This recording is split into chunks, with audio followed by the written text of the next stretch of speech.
বৃষ্টি ও সরবরাহ কমায় পাইকারি সবজির আড়তের দাম বেড়েছে বেশিরভাগ পণ্যের। এছাড়াও পাইকারি বাজার থেকে খুচরা বাজারে গিয়ে এর দাম বাড়ছে অনির্দিষ্ট হারে। এদিকে মাছের বাজারেও সরবরাহ না থাকায় বেড়েছে দাম। এ নিয়ে আরও জানাতে আমাদের সঙ্গে সিরাজগঞ্জ ও চাঁদপুর থেকে যুক্ত হচ্ছেন সহকর্মীরা। শুরুতেই যাচ্ছি চাঁদপুরে, সেখানে আছেন জাহিদুল ইসলাম ভূঁইয়া। প্রথমেই জানতে চাই যে বাজারে মাছের সরবরাহ কেমন দেখছেন, আর পাশাপাশি আরেকটু জানাবেন যে আজকের বাজারে মাছের দরদাম কেমন।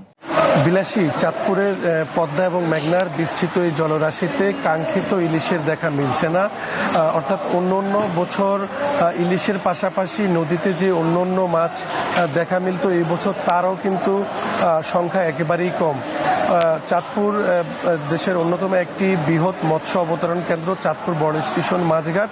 এই ভরা মৌসুমে যে পরিমাণ নদীর মাছ চাঁদপুর এই বড় স্টেশন মাছঘাটে আসার কথা তা একেবারেই কম বললেই চলে। তবে আজকের বাজারে 1 কেজি দরের যে ইলিশ মাছ তা বিক্রি হচ্ছে 3000 টাকা এবং 800 গ্রামের যে ইলিশ মাছ তা বিক্রি হচ্ছে 2500 থেকে 2600 টাকা এবং 500 গ্রামের যে ইলিশ মাছ তা বিক্রি হচ্ছে 1800 থেকে 2000 টাকা। এছাড়াও নদীর যে পাঙ্গাস মাছ তা বিক্রি হচ্ছে 1100 থেকে 1200 টাকা, চিংড়ি মাছ বিক্রি হচ্ছে 1500 টাকা এবং তবে যেই পোয়া মাছ রয়েছে তা বিক্রি হচ্ছে 300 টাকায়। আমি কথা বলেছি জেলেদের সঙ্গে, তারা বলছে নদীতে আসলে মাছের পরিমাণ একেবারেই কম। আর ব্যবসায়ীদের সঙ্গে কথা বলেছি, মাছের সরবরাহ কম থাকাতেই মূলত দাম বৃদ্ধি।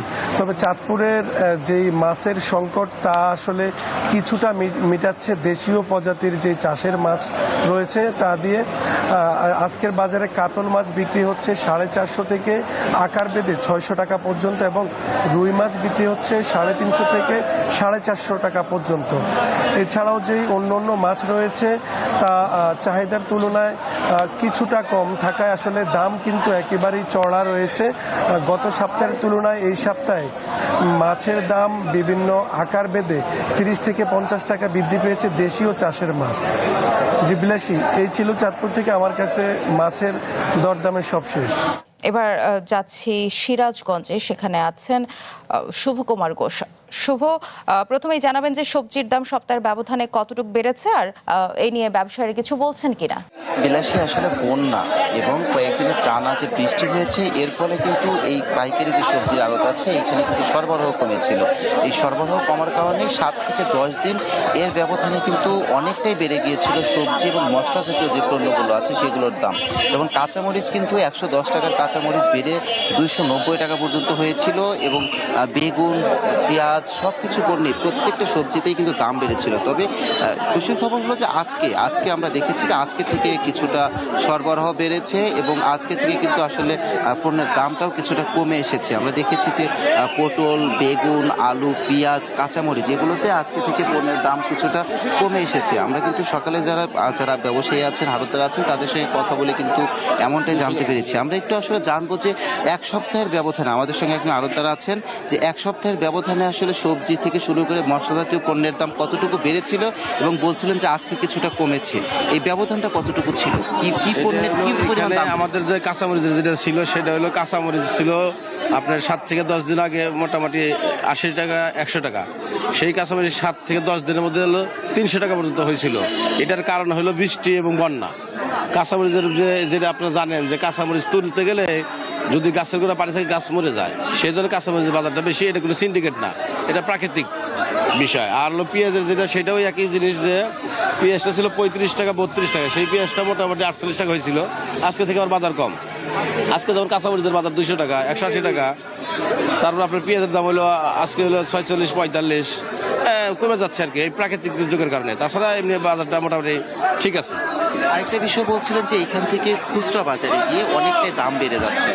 এটা খুচরা বাজার হলো তাদের সিন্ডিকেট, তারা তো আসলে পেঁয়াজ আলু বাদ দিয়ে অন্যান্য জিনিসপত্র যেগুলো আছে সেগুলো তাদের ইচ্ছা খুশি মতো বিক্রি করে। যে আপনি সাহেব মানুষ, আপনি গেলে হয়তো আপনার কাছে দামি জিজ্ঞাসা করবেন না, মাল নেবেন, তারা তাদের ইচ্ছা মতো ধরে নেবে। পরে বাসে এসে মিলে দেখবেন যে অনেক কিছুর দামি অনেক বেশি নিচ্ছে। এটা খুচরা বাজারের হিসাব আলাদা, আর আমাদের পাইকারি বাজারটা আলাদা। আমরা পাইকারি আপনি আসলে জানিব এবং একজন ব্যবসায়ী আসলে তাই নেবে একই।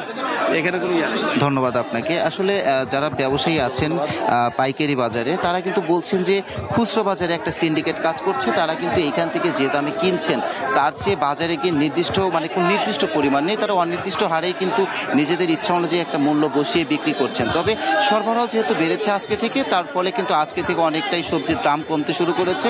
কাঁচামরিচ কিন্তু 300 টাকা থেকে কমে আজকে বাজারে 210 টাকা কেজি বিক্রি হচ্ছে। পটলেও কিন্তু কমেছে 8 থেকে 10 টাকা প্রতি কেজিতে, এবং অন্যান্য যেগুলো আছে পেঁয়াজও কিন্তু প্রায় 16 টাকার মতো কমে এসেছে, এবং অন্যান্য সবজিগুলোতেও কিন্তু দাম কমছে। তাহলে ব্যবসায়ীরা আশা করছেন যে এখন সরবরাহ স্বাভাবিক হয়ে গেলে, যেহেতু অন্যান্য জেলা থেকে এই সিরাজগঞ্জের যে সবজি আড়তটা আছে সেখানে কিন্তু পাবনা, কুষ্টিয়া, রাজশাহী সহ বিভিন্ন জেলা থেকে সবজিগুলো আসছে, এবং সিরাজগঞ্জের চরাঞ্চল সহ স্থানীয় যে সবজিগুলো আছে সেটার একমাত্র সবজির পাইকারি আড়ত কিন্তু এটি। তো স্বাভাবিকভাবেই সরবরাহ বেড়ে গেলে কিন্তু দামটা আবার অনেকটাই কমে আসবে, এমনটাই কিন্তু প্রত্যাশা করছেন ব্যবসায়ীরা। বিলাসী।